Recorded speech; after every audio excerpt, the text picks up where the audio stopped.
سلام درود بچه، خوش اومدیم به یک ویدیو جدید از HN. امروز اومدیم با آموزش درست کردن متن مثال با برنامه اینشت. اینجا که اومدی به عکس رو امضا میکنید و اینجا مثلا این رو انتخاب میکنید. خب اینجا میام روی متن و اینجا وقتی که شما میاد روی این اینه ببینید این. خب شما باید یه دونه فونت رو دانلود کنید که توی کانال تلگرامم میذارم و این اینجا اسمم هم نوشتم تو بالای ویدیو. و اینجا این فونت رو دانلود کردید میاید توی اینجا و نوشید متن استایل. خب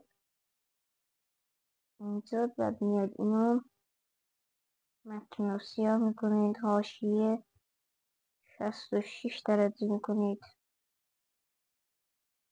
66. خب این از این و یه دونه بساز بزنیم اینجا مت استایل. خب اینجا میاد روی این سفید میکنیم، حاشیه 0.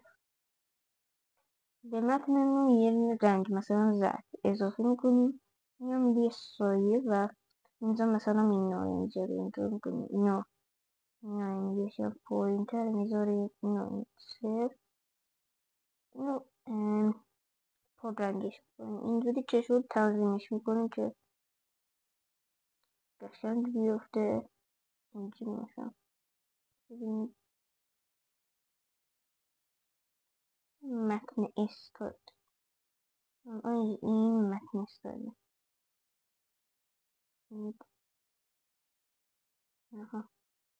میتونید یه چمان بیارید پوینتر سایشو اینجوری